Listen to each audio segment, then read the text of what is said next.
Eik čia pas mane. Eik čia pas mane. Eik čia.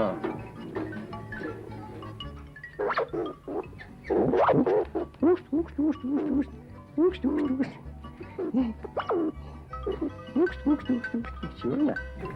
Morzė. Mažytė, morzė.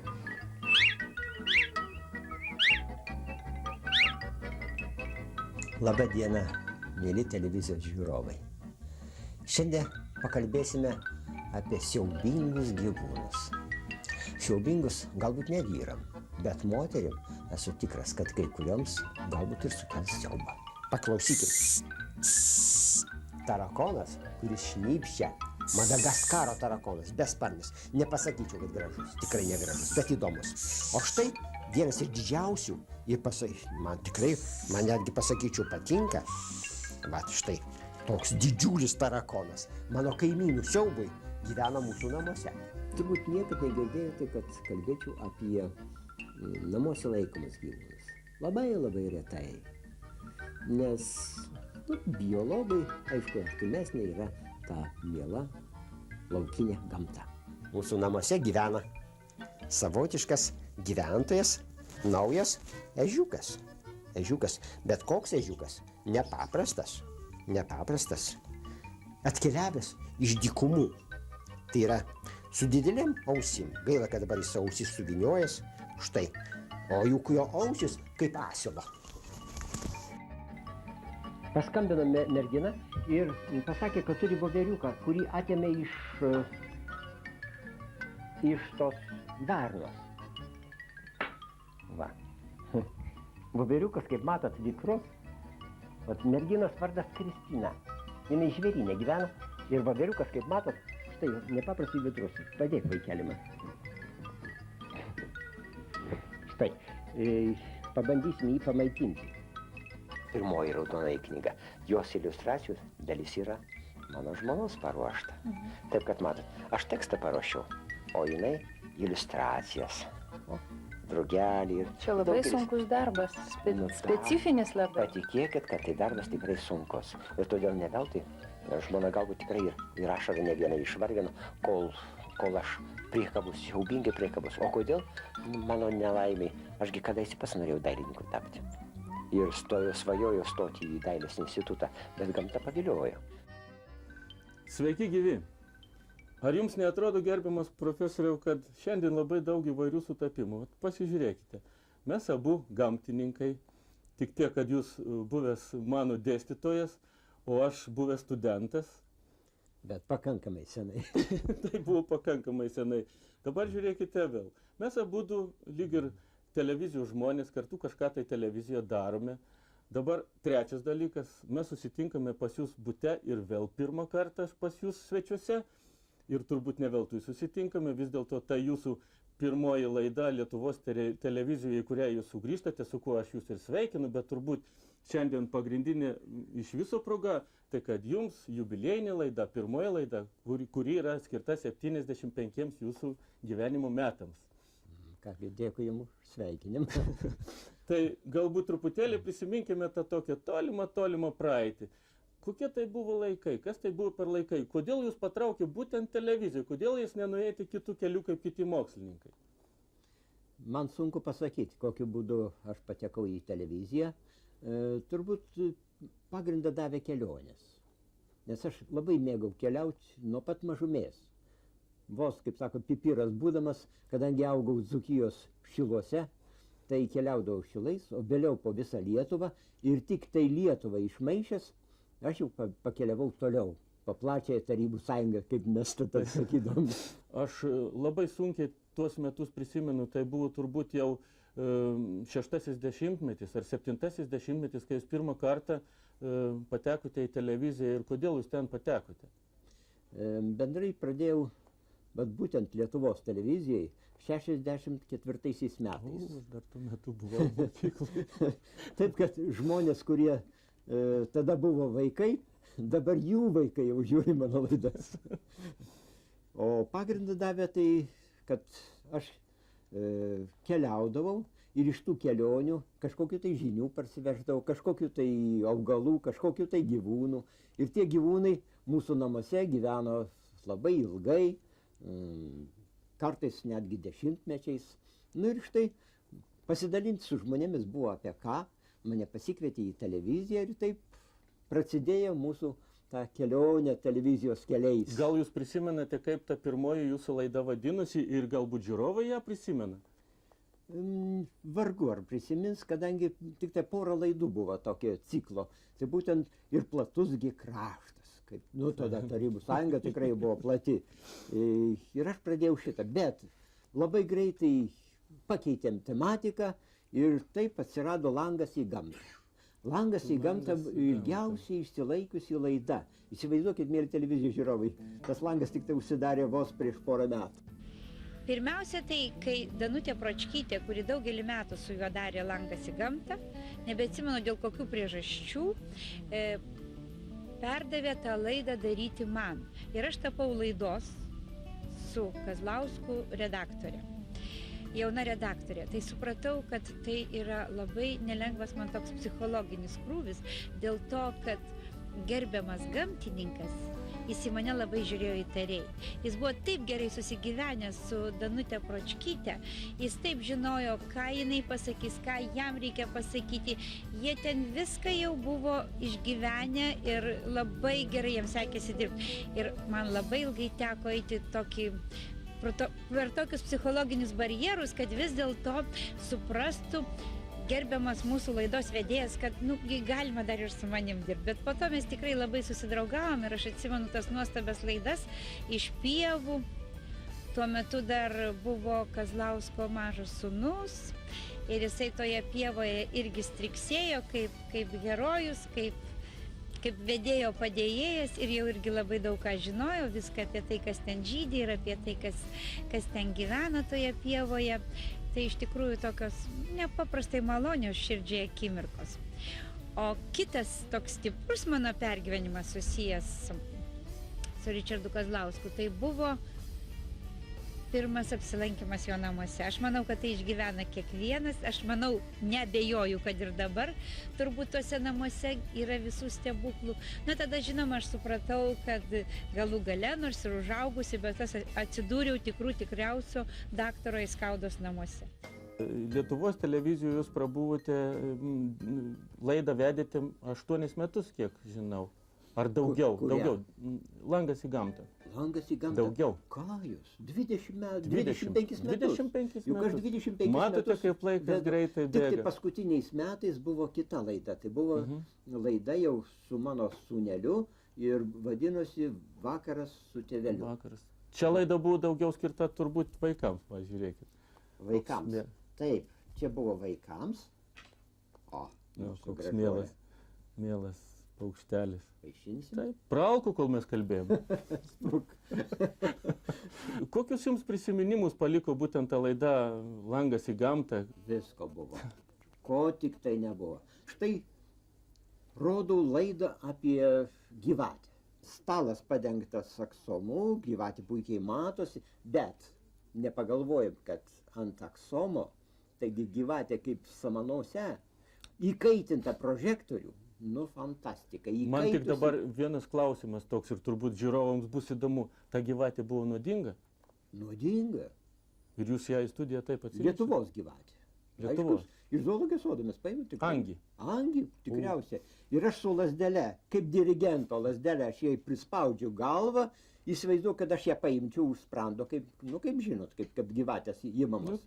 Ir gyvatė išsiraitė, iš mano rankų ištrūko į operatoriaus pusę.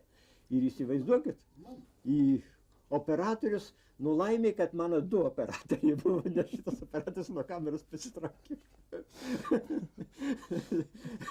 Ir įsivaizduokit, po tiek metų operatorius tas pats ir dabar mus filmuoja. Armėnija, kaip tik tai buvom tuo metu. Ir ruošėmės eiti. Sumanėm, tik sakant, lankyti tokį aukštą kalną, kuris dabar yra Armėnijos teritorija, tai būtent Aragaco kalnas. Jis matosi gražiai nuo Erevano. Ir mes sėdam į taksi vieną rytą, nuvažiavom iki Aštarako miestuko, paskui autobusą dar pabildėm šiek tiek kalno link ir jau papėdėj išlipom ir kulniuojam. Graži saulėta diena, mes taip linksmai nusiteikę su kuprinė, su įranga įvairiausių ten gaudyti tokiems drugeliams ir taip panašiems mažiems padarėliams. Mes linksmai žygiuojam į tą kalną. Kopiam šiek tiek aukščiau, jau priekalnės prasidėjo. Ir užkopus akmenyną tokia, gėlės auga, tulpės tokios, jis pradėjo kastis sodinukus, išsikasė keletą dar, sako, su Lietuvoje gal prigis. Paskui žiūrim aukščiau pakopę, aš pamačiau ant akmens tokio guli. Maždaug piršto storio, labai gražiai susiraičiusi. Sakau, Ričardas, o čia žalčiukas ar gyvatėlė, pažiūrėk. Jis arčiau priejo, o tą šmukšt ir į plyšį, kol jis priejo. Uodega tik tai matosi. Aš galvoju, kad Ričardas įsitrauks kažkokią įrangą ar ką nors, žnyplės, paims ir pasiims, o jis paėmė su pirštais dviem už uodegos ir nepastebėjom, kaip tą gyvatėlę atsisukos žaibiškai į tą pirštą. Sakt ir įsismėgė. Pabėgo, žinoma. Sakau, Ričardai, dabar blogai. O reikia kuo greičiau ranką užveržti, kad nepatektų į kraują toksinai nuodai. Ne, jis jokių būdų nekašyje, pasmulkina. Mes nusileidžiam nuo kalną, leidžiamės jau žiūriu, kad jam tinsta ranka, tinsta jau kuo smarkiau, kuo toliau smarkiau, jau įsigandom. Priėjom tokią stovyklą armėnų, jie ten atostogauja, tai su mašinom lengvai privažiavę, su vaikais, palapinės. Tai sakom, prašykim, kad nuvežtų staigiai. Paprašėm armėnai su Volga, pasisodino, aš jau palikau, žinoma, autobusu grįžau ir nuvežė staigiai į miestą, į Jerevaną. Ten, aišku, serumų prifarširavo, privarė kaip reikalas ir kitą dieną vis tik tai baisiai blogai pasijuto, neteko sąmonės lifte ir hospitalizavo jį. Tai taip ir baigėsi jūsų kelionė? Tai va šita kelionė į Ragacą taip ir baigėsi, liūdnai, labai liūdnai. Įspūdingas egzempliorius, turbūt iš toli ją atsivežėt. Man atvežė kolega, kuris plaukėdavo su žvejų flotilė nuo Kanados krantų. Iš ten jis man atveždavo daugybę paukščių, apie 20 Kanados paukščių pas mane namuose gyvena, įsivaizduojat. Įvairiausių, jų tarpe gražiausiai baltimoriški trupialai, oranžinės spalvos ir kiti paukščiai. Taip, kad čia iš tų kelių. Ar aš teisingai supratau, gyveno, reiškia gyvi paukščiai gyveno? Taip, taip. Tie, kurie nutupdavo į tralerį, tai man jūreiviai parveždavo į Lietuvą ir aš juos laikiau. Taigi, bet aš žinau, kad jūs pats labai mėgdavot keliauti. Pirminė važiuodamas į tolimus kraštus, aš į dviračių išvažinėjau visą Lietuvą. Nėra Lietuvoje rajonų, kur aš nebūčiau pabuvojęs. O vėliau nuo 64 metų, jau aš išvažiavau į Krymą. Ir Krymas buvo pirmoji mano kelionė į šitos kraštus. O vėliau jau, kaip sakant, išmaišiau visą Tarybų sąjungą iki tolimų rytų, ir Vidurinėje Azijoje, ir poliarinės kraštus. Ir visos tos kelionės, kiek aš suprantu, turėjo tokį mokslinį pagrindą, tai galima pavadinti ne kelionėmis, o ekspedicijomis. Vieną mėnesį važiuodavau į poliarinius kraštus, pavyzdžiui, į šiaurę, kur nors Kolos pusiasalį arba poliarinį Uralą. O kitą kartą važiuodavau pasišildyti Vidurinės Azijos dykumas. Kaip pas mus šalta. Kaip pas mus šalta. Ir įsivaizduokite, iš ten visur atsiveždavau, reiškia, faunos, aš upės tyrinėjau ir būtent konkrečiai lašalus, kadangi mano tolimesnio tyrimo darbo sritis buvo. Ir iš tenai, kai sakant, atsiveždavau medžiagą, mokslinį medžiagą. Kelionėse, patikėkit, juoko ir ne juoko, visokiausio būdavo. Visokiausiai būdavo. Nu kaip nebus, kaip sakant, įsivaizduokit, prie Sevano ežero, Armėnijoje. Ežeras 150 kilometrų ilgio. Apvažiavau tenai beveik aplinkui, man reikėjo patekti į Azerbaidžaną. Į Azerbaidžaną laukiu, pakeleivinės mašinos stoviu, ateina pilietis, pusiau plikas armėnas. Aš iš organų. Malonėkit, eit kartu. Raudoną knygutę parodė KGB. Nutempė į miliciją. Nutempė, tavariš načelnik, pristatau špioną. Kur špionas? Koks špionas? Jūs pažiūrėkit. 3 fotoaparatai. Kur tarybinis žmogus gali turėti 3 aparatus? O pas mane tikrai vienas skaidriams, kitas aparatas juodai baltom nuotraukom ir 3 kino kamera portatyvinė mažytė. Kaip matot, aš nesiskiriu iki šios dienos. Ir, kaip sakant, načelnikas laimė pasitaikė protingas rusas, dokumentus. Aš ištraukiau tada prodekanės raštą, kad aš toks ir toks dėstytojas universiteto atlieku mokslinius tyrimus Kaukaze ir jeigu galit, vietiniai organai padėkit jam. Nu, vat, sako, tau špionas. Viskas, išsisukau. Viskas čia pas jūs sudėta ir niekas neužrašyta. Ir ką tai sako? Tai sako turbūt, kad jūs viską ir taip atsimenate. Tai sako, kad aš jas prisimenu, nebūtinai pavadinimą, bet iš kur, iš kokios uolos, iš kur, iš kokios skylės ištraukiau kokį nors vėžį ar tenai kažkokią tai pasislėpusią jūros žvaigždę. Žiūrėkit, čiagi gorgonija, jūs puikiai žinote, tai koralas minkštasis, Taip. bet jį vadinasi tai ne eilinė, o būtent Veneros vėduoklė. Ir kuomet aš išsitraukiau šitą Veneros vėduoklę ir pamatė mūsų grupės moterys, kiekviena iš jų užsimanė būtent Veneros vėduoklę tau. Ir aš turėjau nardį tol, kol visas aprūpinau šitą gorgoniją. Dar ir pavežti reikia kantrybės tokį, sakyčiau, labai tokį lengvai sulaužomą eksponatą. Taip, čia ir daugiau gorgonijų yra iš ten visas. Dar čia pas Tai jūs va. visko pridėta ir iš įvairiausių kelionių. Štai aš turiu ir iš kelionių, čia iš tolimųjų rytų, atkeliavęs amūrinis žaltys arba šrenko žaltys. Įsivaizduokit, šitas žalčiukas įlindo į mano palapinę, kai aš miegojau. Ir įdomu, kaip pasijustų žmogus, o ypač moteris, jeigu taip į miegamąjį maišą išliaužė pasišildyti, va štai šautos žalčiukas. Aišku, jis buvo mažesnis, juk tai buvo prieš 7 metų. Ir iš kiekvienos kelionės aš atsiveždavau. Ir ne tik tai drugių, va kaip štai, tolimųjų rytų drugiai, pažiūrėkit, kokie nuostabus machaonai, bramėjos ir kiti, kai sako, nuostabus į drugiai. Mes pas jūs jau dabar lyg būtumėme ekspedicijoje. Tai va štai galite įsivaizduoti, kad aš negalėdavau išvažiuoti kartu su namiškiais. Arba aš išvažiuodavau į ekspedicijas, arba juos galėdavau išleisti tik tai. Taip, kad jeigu aš iškeliauju į ekspedicijas, tai visas turtas, va šitas gyvasis, tekdavo mano buvusiai žmonai Monikai ir mano dukroms. Ir Jūratė, ir Rita. Matyti, ne veltui tapo abidvi gamtininkės. Ir dabar mokslininkės gamtininkės. Ačiū Dievui, kad neatsitiko atvirkštinis variantas, kadangi dažnai būna taip įsibaido, kad paskui net nebenori akise matyti. Ir tai labai gerai. Ir dabar vat, mūsų namuose, kai aš išvažiuoju, taigi va, mano žmonai Dianai tenka pagrindinis krūvis visus tos gyvūnus prižiūrėti. Kai manęs paklausė, kaip tu suspėjai, tai aš tik tai pasakau, kad aš dirbu nedaugiau kaip eilinė moteris, kuri ir darbe būna, ir vaikus prižiūri, ir vyrą prižiūri, ir namus sutvarko, ir valgyt paruošia. Mes vyrai dėja tiek nedirbam, kiek moteris. Apie tėvus visada sunku kalbėti, jų, kai sako, jų nevertini, juos paprasčiausiai myli. Savo tėtę aš prisimenu kaip tikrai labai artimą vaikystės, jaunystės draugą. Tai buvo mano pirmasis mokytojas iš didžiosios raidės. Prisimenu bendras išvykas, prisimenu ekspedicijas, savaitgalius su kuprinė, žvejybą, medžioklę. Aš su tėčiu eidavau net medžioti. Mes buvom neatsiejami, labai daug kur neatsiejami, mes buvom labai geri draugai. Ir aš labai dėkinga tėčiui, jis mane išugdė kaip specialistą ir kaip asmenybę. Nes mes dalinomės ir knygom, ir meilės romanais, ir paslaptim pasidalindavome. Tėtis labai mokėjo pagirti. Pagirti už gerus pažymius, pagirti už sutvarkytus namus ar pagamintus pietus. Jis niekada neliepdavo to daryti. O antras labai už ką dėkinga, tai už jo lojalumą ir kantrybę. Jis niekada nesipriešino mano užsispyrimui, užgaidom. Gal jos nebuvo kvailos.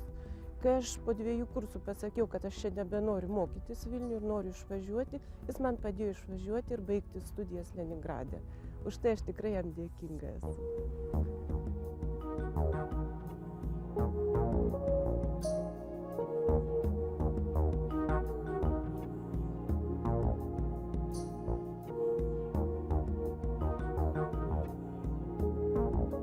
Tėtis, jis gal puikus, tikrai gamtininkas nuostabus, bet jis labai gražiai ir paišo. Jo yra ir daug knygų iliustruotų ir paveikslų namuose. Priedo jis labai muzikalus žmogus. Jisai turi turbūt absoliučią klausą ir puikią atmintį muzikinę. Jis idealiai pamėgdžioja paukščių balsus. Namuose jis dažnai švilpado įvairias arijas, tiek iš operų, tiek žinomų muzikinių kūrinių motyvus. Blogiausia, kad mes turėjom didelę papūgą, kuri išmoko šitas arijas, ir kažkodėl pateikdavo kaip solinius numerius labai anksti ryte, vasarą prie atviro lango, tą Mefistofelio ariją įterpdama pragariškus klyksmus. Baigės nelabai maloniai, nes skundų pasipylė daug ir aukštas instancijas, bet tėčiui buvo suteikta išimtinė tvarka, kad jis gali laikyti gyvūnus, nes jis turi pastoviai juos stebėti ir studijuoti. Bet tokių istorijų labai daug yra. Daug jis yra prašęs savo knygose. Ar jūs dabar, profesoriau, galite suskaičiuoti, kiek iš viso pas jūs gyvūnų jūsų bute iš viso buvo įsikūrę, kiek gyveno, Kiek gyveno? kiek rūšių? O dievulėliau, tai neįmanoma suskaičiuoti, nes jie keitėsi pastoviai. Žmonės man juk atneša įvairiausių gyvūnų, ir Lietuvos paukščių, ir žvėrelių, ir roplių kartais, ir jie keičiasi. Aš juos išgydau ir išleidžiu į laisvę naują, tai vien Lietuvos, paskaičiau, vien Lietuvos paukščių rūšių 107 rūšys pabuvoja. Rūšys, o egzempliorių aš net nežinau, kiek egzempliorių. Ir tropikinių, ir sakiau, vien iš Kanados virš 20 paukščių pabuvojo rūšių. Ir netgi vakar, buvo atnešę medšarkę, kurie atsitrenkė į stiklus ir klausė, kaip maitinti, nes mes, sakom, davėm grikių košės, jinai nenori lėsti. Paprastą medšarkę. Paprastą medšarkę, juk jai mėsytės reikia. Ir, mielas mano, štai visokiausi gyvūnai pabuvoja mūsų namuose ir beje, gydyti tenka, kaip tam daktarai skaudai, bet pagrindinė vis tiek gydytoja, tai mano žmona Diana. Kartais įgrįsta, aišku, ta betvarkė įgrįsta, bet atsiperka po to, kai matai, kad tau atnešė kažkokį pūkuotuką ir jūs po to pradėjo skraidyti ir visi mes einam jo paleisti. Tai būna kažkaip savotiškai labai džiugu. O namuose, kaip tėvas, vyras ir šeimos žmogus, koks yra Ričardas Kazlauskas? Jis labai yra paprastas, jis nesibodi nei šiukšlių kibirą išnešti, nei grindis iššluostyti, jis gali ir lėkštes suplauti, nėra tokių, kad su karūna nevaikšto. Niekada jis nesės kartu pusryčiauti arba pietauti, jeigu kažkoks gyvūnėlis nebus prieš tai pamaitintas. Kregždutė atskrenda, reiškia, ji turi būti pirma pamaitinta, o mes jau po to pusryčiaujam. Būna taip, kad aš neišgydau ir tada patenka į muziejų. Štai muziejų todėl atsidūrė mano daugelis yra augintinių, kurie neišgyjo. Tokios daugiau liūdnos istorijos. Nes aš juk puikiai žinot, kad ir teko pačiam turbūt daryti iškamšas, man vadovauti. Labai mažai. Taip, labai mažai. Universitete yra išlikusi vienintelė mano turbūt daryta iškamša, tai žuvis. Žuvis. Tai tada jums privaloma buvo žuvis. Taip. O mano iškamšų tenai virš 100 yra paukščių iškamšų muziejuje. Aš nekalbu apie bestuburius, kurių ten daugybė. Vien drugių yra apie porą šimtų tūkstančių. Ten 8 spintos, įsivaizduokit, vien Lietuvos drugių. Bet aišku, ten ne vien mano, ten ir profesorius Priuferė ir kitų mokslininkų, kurie tyrinėjo Lietuvos gamtą. Štai ir mano studentų buvusių diplomatų. Juk įsivaizduokit, universitete aš išleidau į gyvenimą 135 diplomantus. O kiek studentų? Taigi buvo tūkstančiai. Labai įdomus yra krabai, vorai. Krabas, voras, turi ilgas kojas. Eina kaip tikras voras. Kūnas jo yra trikampis. Antenos trumpas, bet jisai tiesiog trikampiu yra. Taip, kad krabiukai nepaprastai įdomus yra. Antras dalykas, kai kurie krabai ant savo šarvo užsideda pintį. Atsimenat pintis, suberytis, aš jums minėjau, tokia raudona, skaisčiai raudona pintis. Pažiūrėkit, tam paveikslė, vat matot. Jis buvo kirvis. Zoologams, tiesa, tada bestuburių zoologiją dėstė amžinatilsį profesorius Jankauskas. Profesorius Kazlauskas kartais jį pavaduodavo. Bet jisai vedė praktikas, jisai dėstė speckursus zoologinius ir vyresnių kursų studentams, zoologams. Profesorius, dabartinis profesorius, tada docentas Kazlauskas, buvo labai rimtas kliuvinys siekiant diplomo.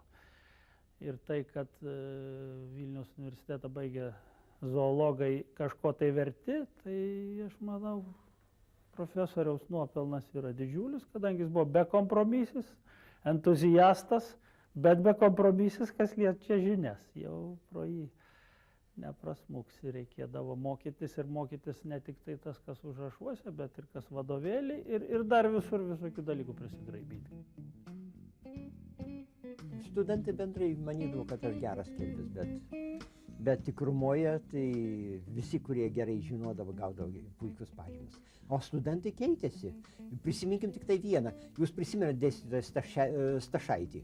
Tai vat su jo kursu mes nukeliavom iš Alytaus į Merkinę pėsti ir palapinių neturėdami, kadangi tais laikais tai net nebuvo palapinių. Štai, su kitu kursu aš nukeliavau nuo Birštono iki Vilniaus. Pėsti. Jūs įsivaizduoju, praktikos metu. Vos kokios buvo praktikos ir kokie buvo studentai. Dabar tų studentų tikrai nepriversi eiti. O tada ėjo tai savo norų. Dabar kiti laikai, kita technika. Gal jūs prisimenate pirmasis paskaitas? Pirmasis paskaitas be abejo man prisimenu, bet man įsidėmėjo vieną ypač praktiką. Praktika, jūs sakėt, prie Ulos buvot. Taip. Ir įsivaizduoju, kad aš buvau su kitu kursu prie Ulos ir mes ten radom vieną lašaliuką. Fantastiška, nauja mokslo rūšis, aš ją pavadinau efemerelę lituanika ir pasirodo, kad jos giminių niekur nėra visoje Palearktikoje, bet visi giminės gyvena Šiaurės Amerikoje. O štai fantastika. Aš žinau, kad lašalai tai buvo jūsų arkliukas, o jūsų meilė drugiams? O mano meilė drugiams tai buvo, kadangi jų dėka aš tapau gamtininku. Radęs pirmą drugelį, jisai man tapo 43 metais. Tai vat, įsivaizduokit, tai dar karo metu. Ir jisai tapo kolekcijos pradžia, susipažinau su žinomais gamtininkais profesorium Priuferiu ir asistentu Palioniu. Ir štai tais laikais, dar nestojęs į universitetą, aš jau turėjau mokslinę kolekciją. Didesnę dalį savo mokslinės veiklos, vat, kaip jis ir buvo skyręs drugių rinkimui, ypatingai naktinių drugių. Ir va čia būdavo studentams visiems egzotika, kadangi profesorius Kazlauskas greta domėjosi gamtais, buvo ir geras labai konstruktorius. Pats savo laiku buvo ir dabar turbūt turi pasigaminęs, pavyzdžiui, specialią lempą drugiams gaudyti, tai studentams buvo jo gamybos, buvo specialus ekranas drugiams gaudyti, specialus graibštelis sudedamas, kurį buvo lengvai kuprinėje įsidėti.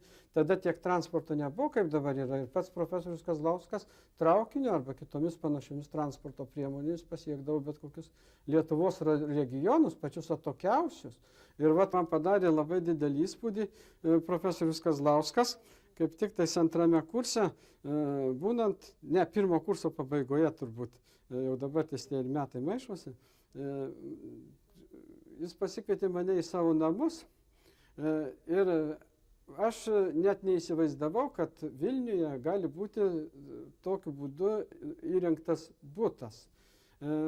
Visi kambariai, atrodo, tada buvo ten ar 3 kambariai, buvo pilni augančių, judančių, klykiančių ir kitokių sutvėrimų. O vizito tikslas tai mano buvo pasitoksai, kad jisai sužinojo, kad aš esu iš pietų Lietuvos, tuo metu vadinosi Varėna I, o dabar senoji Varėna, kur Varėnė įteka į Merkį, įdomi Lietuvos vieta.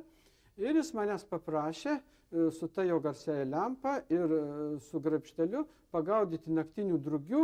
Jam rūpėjo ten kažkokius tai dėsningumus patikslinti, kuriuos jisai buvo anksčiau nustatęs. Na ir aš iš tikrųjų tokį tapau tuo metu tam tikrą ten savo miestelyje irgi įžymybę, kadangi kaip užžiebdavau tą lempą greta mokyklos stadiono, tai šviesdavo pusė miestelio. Ir tuoj pat vaikai, kiti paaugliai, ten pradėjo rinktis, kas čia ką daro, kas čia ką degina, tokią lempą kaitrę. Na ir rezultatai buvo labai geri. Aš pagavau nemažai tų drugių, ypatingai antroje vasaros pusėje, rudenį. Ir matyt prisidėjau prie profesoriaus Kazlausko kuriamų teorijų. Matau, Ričardas Kazlauskas, Lietuvos drugiai, šitą knygą taip pat turiu namuose, šitą atlasą. Ne taip lengvai turbūt jisai gimė. Sunkiai gimė, nes pavyzdžio neturėjome tada. ir leidyba buvo labai sunki. Ir svarbiausia, kad aš negalėjau, kaip sakant, dailininkų pasikviesti šitam darbui. Nes įsivaizduokit, drugius, jeigu piešia dailininkas, tai jisai tiek nudailina, kad praktiškai ten to drugio pažinti neįmanoma. Ir štai, kaip matot, vat, labai gražiai išėjo. O kas jį piešė jį? Piešė mano žmona, Dienis Drugius, ir piešė mano buvę studentai, gamtininkai, biologai, vat būtent visą šitos 3 studentai nupiešė vat likusią knygą. O juk čianai 1000 rūšių aprašyta. Mažųjų drugių aš neaprašiau, kadangi jų tada netyrinėjau. Štai. Taip, kad va, drugiai, va šita knyga skirta buvo tikrumoj studentams, kad studentai praktikų metu pažintų tos drugelius, kuriuos jie pagauna. Taip, bet studentams čia yra skirta ir bestuburių zoologija, kurios dėja jau man nebeteko šitos knygos mokintis, buvo iš vadovėlio, buvo kitas vadovėlis.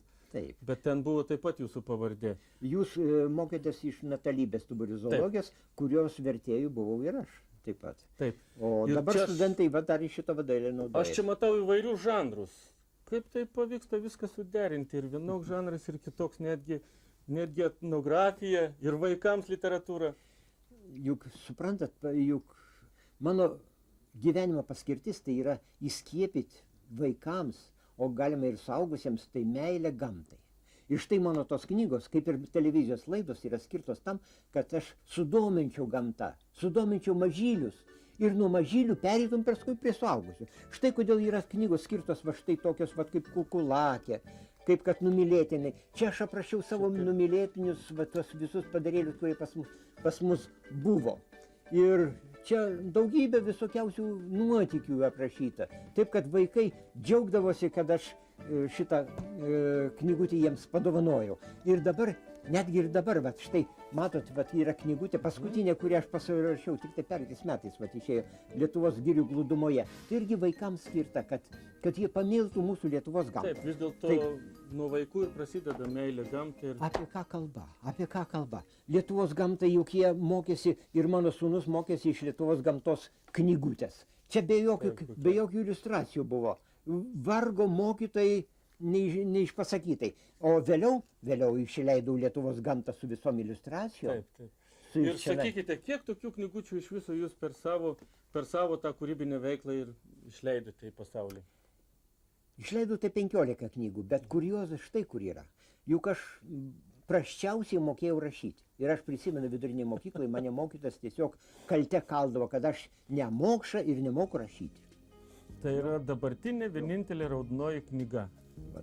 Gamtosaugai aš skiriau labai daug dėmesio, nes, negi senam brakonieriui įskiepysi va tą meilę gamtai, neįskiepysi. O štai vaikams tai įmanoma yra. Ir todėl daugelis ir knygų mano, ir parašytos ta dvasia, kad mylėkime gamtą, mylėkime savo mažuosius draugus, kurie gyvena kažkur tai miškuose, pievose, laukuose. Daug draustinių yra įsteigta būtent mano rekomendacija. Įsivaizduokit, entomologiniai draustiniai, tai ir Dukstinos, ir Ingovės. Tai aš manau, be jūsų niekas daugiau entomologinių draustinių ir... Entomologinius draustinius padėjo, vat, ir Ivinskis, mano buvęs studentas, o dabar mano bendradarbis, kai sako, kolega, ir daugiau, bet ne vien tik tai. Juk aš ne vien entomologiją užsiimtinėjau. Taip mes įsiaiškinom. Papio ežeras, va štai netoli Vilniaus, taigi tenai skirtas yra paukščiams apsaugoti. Ir Rūdininkų girioj, ten telmologinis, pelkių draustinis. O juk tenai aš suradau pelkinius satyrus, drugius, tokius labai retus. Ir daugybė kitokių draustinių, būtent įsteigta tam, kad aš galėčiau rekomenduoti, apsaugoti tuos nykstančius arba drugius, arba kitus gyvūnus, arba į kompleksą, visą kompleksą šitų tokių retų, įdomių rūšių. Taigi mes trumpai perbėgome jūsų įvairius gyvenimo tarpsnius ir nesinorėtų viso šito tai baigti. Vis dėlto aš nemanau, kad jūs veltui atėjote vėl į Lietuvos televiziją. Manau, kad jūs dar papasakosite apie pačius gražiausius Lietuvos kampelius, parodysite žmonėms gyvūnų, augalų rūšis, kurių galbūt paprastas žiūrovas ir nemato. Aš to taip pat tikiuosi ir pasistengsiu, kad parodyčiau Lietuvos gamtos grožį. Nes nėra Lietuvoje negražių vietų, tik tai jas reikia pamatyti ir parodyti. O aš pasistengsiu parodyti. Ir ne tik tai Lietuvos gražius kampelius, bet pasistengsiu parodyti jos gyvūnus ir pačius įvairiausius, taip pat ir augalus, ir laukinius, ir namuose auginamus. Kągi, čia mano sritys. Taip, belieka palinkėti jums kūrybinės sėkmės ir laukti gražių jūsų laidų. Dėkui.